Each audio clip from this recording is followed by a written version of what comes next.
We're two hitchhikers.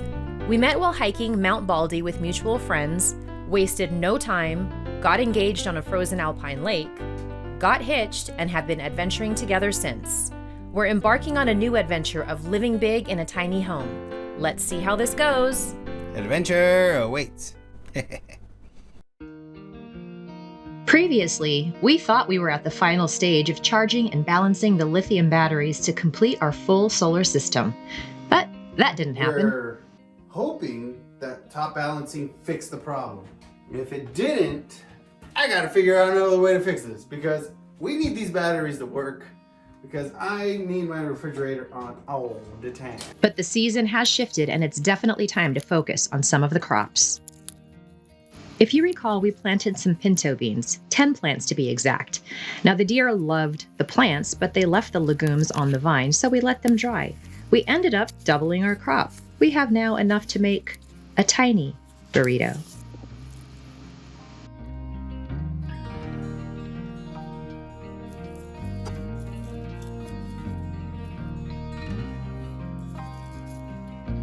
So hopefully you can see me here. I'm trying to get down low into this raised garden bed.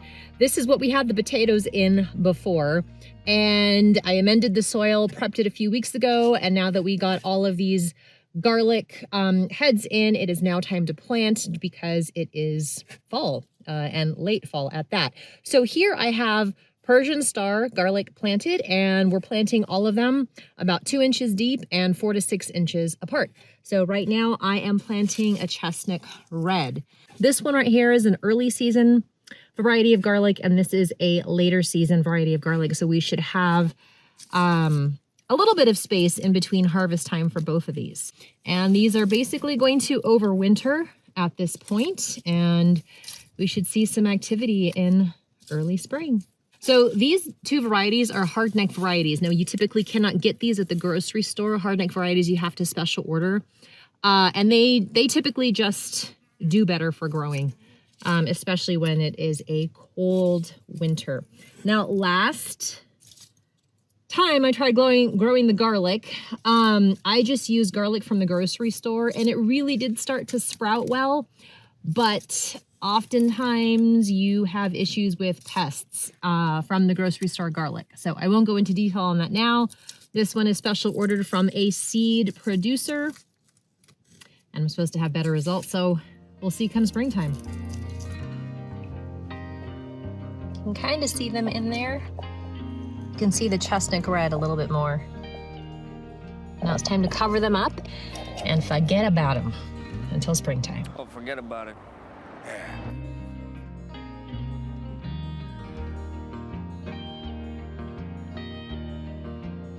As you've seen in the past, we have a doe and 2 of her fawn that call this property home along with some of our neighbors. But it is fall, which means it's the rutting season, so we've had a few more visitors, including this big buck.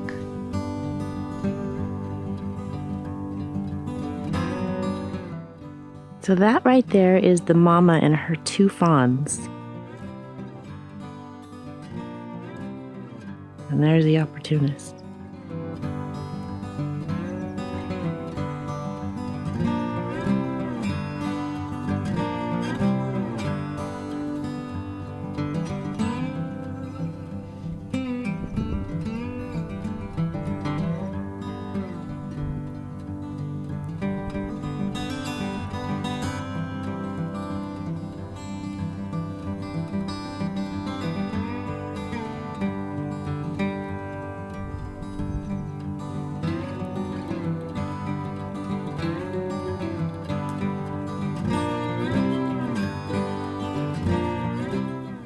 The fawns are like, what in the world? Maybe we'll be seeing some more fawns come springtime. But now it's time to dig.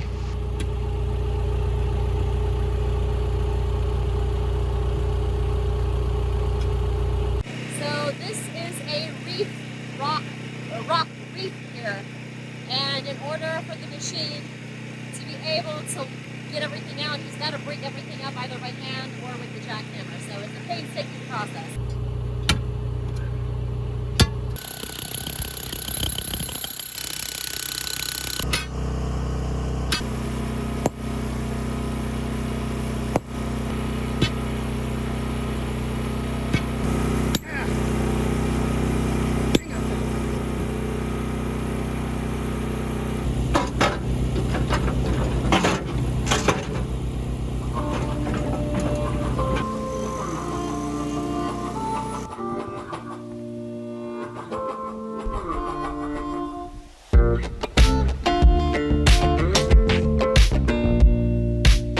Okay, well, today we are going to get as much done as possible with regard to digging some more. Now, unfortunately, we won't have access to the excavator for the remainder of the week because it has to go back to its home. So Ruben has been out there since very early this morning trying to get as much done as possible. So I'm making him some tea right now to warm him up a bit.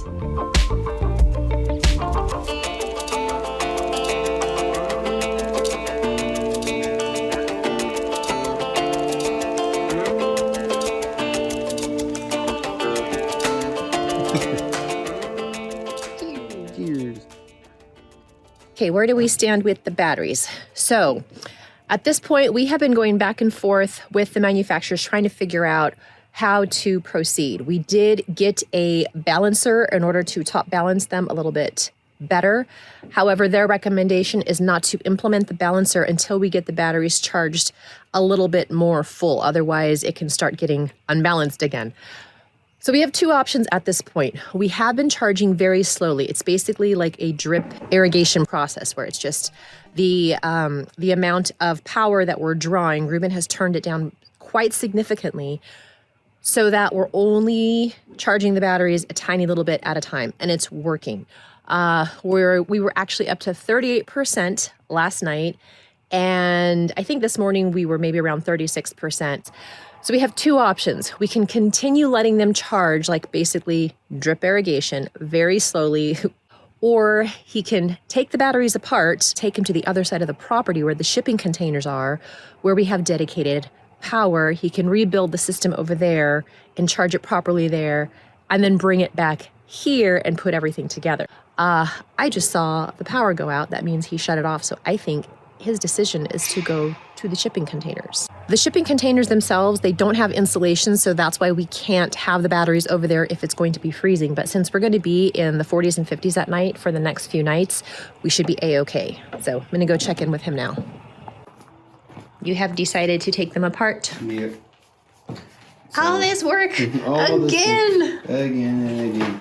But these are the growing pains of building a battery. This is... it just takes time.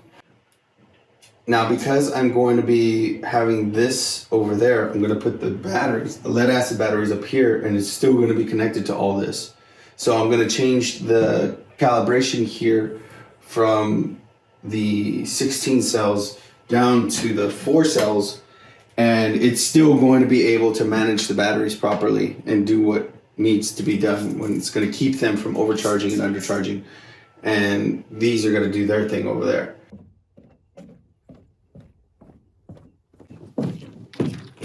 Just make sure that the metal tips don't touch each other. We can stack them.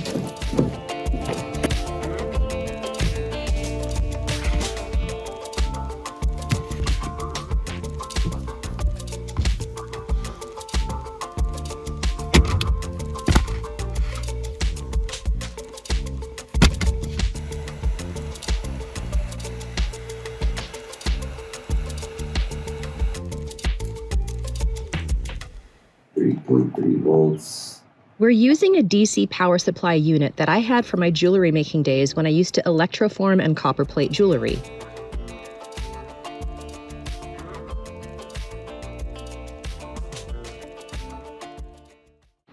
The concern is that the unit may not be hefty enough to power all of the cells in time for our freezing temperatures we expect to have in a few days. For now, all we can do is to wait and see what happens. Well, the excavator had to go back to its home, so here we are finishing this dig part manually. We still do have the jackhammer, so we're putting that to use, but most of this is just pure muscle at this point.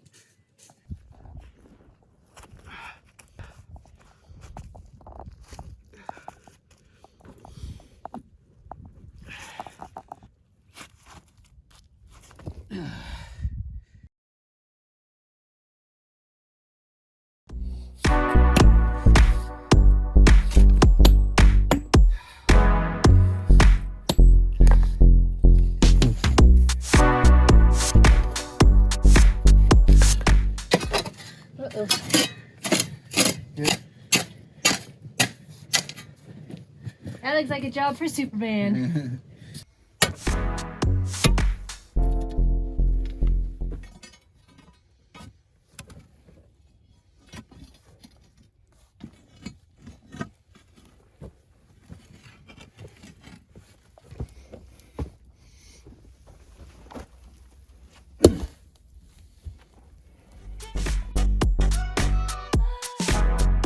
Next. It's just on and on and on and on and on.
While we may not have the excavator, we have Ruben's ingenuity.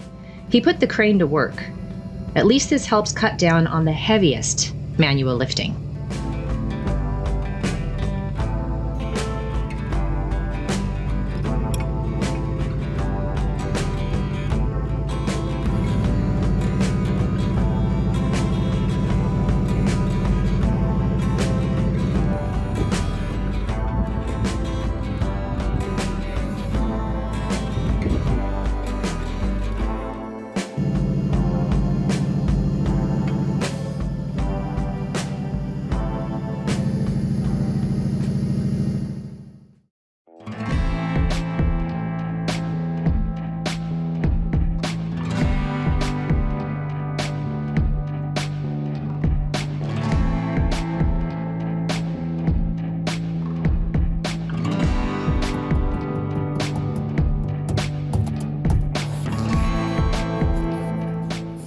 Okay, here's a quick update number 767 with regard to the batteries.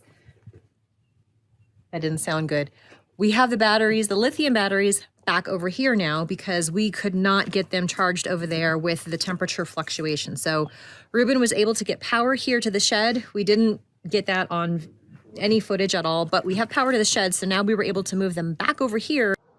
We also had to purchase a beefier DC power supply unit, so that was an extra few days of waiting on our end. And now he is slowly charging them up. We've got a good amount of sunshine today, but he's got to do it little by little once again. And we just tried to take a reading and something's off. So here we go with hurdle number 753. I don't even know where we're at now. That uh-oh moment was actually nothing to worry about. The cells themselves were charging at completely different levels. So if you picture a storm at sea where you have waves going up and down, those were the different levels of the individual battery cells. So Ruben had to make sure that the charging was super slow and that everything balanced out. He was checking constantly just to make sure everything was working okay. Everything is finally okay, so we are in good shape.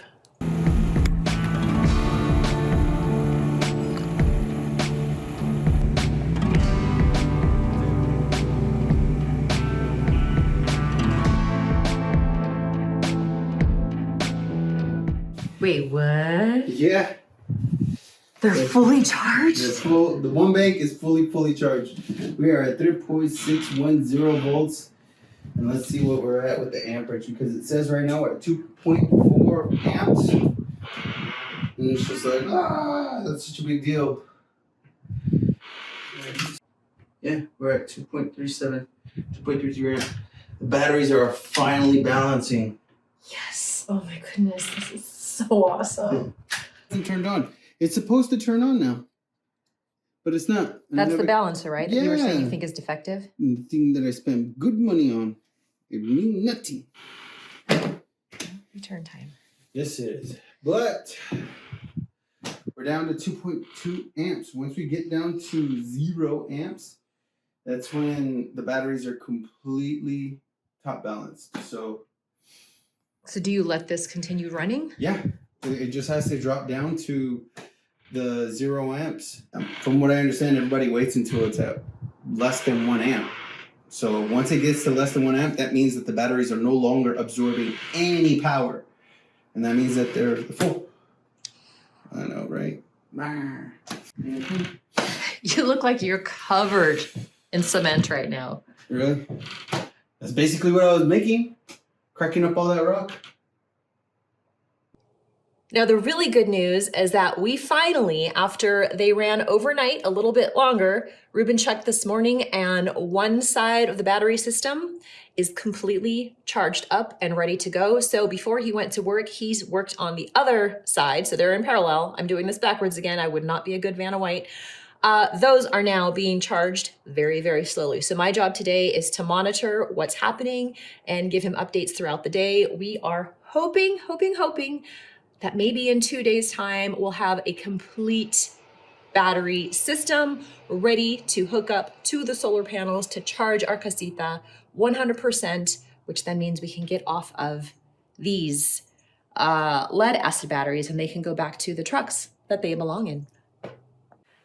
So we never actually explained what this giant hole is for. We keep joking around that it would be a good small swimming pool, swimming hole, or a nice big hot tub, but unfortunately we are not in the project stage of doing anything related to luxury at this point. We're still trying to get basic necessities up to a normal standard. So this is for that eyesore, which is our future septic system. Now, there are a lot of requirements to pass code, so right now we're working on the depth level. This has been a project that we've been working on in the background as we can because it hasn't been something we can focus on because of our limited availability to the excavator. And yeah, but we are getting close, and hopefully soon with a little bit more jackhammering and maybe we can get the excavator back again. We shall see. We'll be at a point where we can truly focus on this and the proper indoor plumbing that we need to just kind of be normal like everybody else. But who are we kidding? We're not normal. Well, family, that was a lot to catch you up on, but that wraps up the update for this video. Our schedules have been really busy and our daylight hours are significantly shorter than what we're used to down in Southern California. So we're trying to adjust to this and not being able to necessarily get a lot of work done on the property during the week. So we are still going to do our best to try and get you a video every week, but if not, we'll do it every 2 weeks. But as always, we really do appreciate you watching and following along. We do really love being able to share this with you because we're a little crazy and you all would expect nothing less from us. So with that being said, thank you for watching. And if we don't see you next week, we'll see you the week after.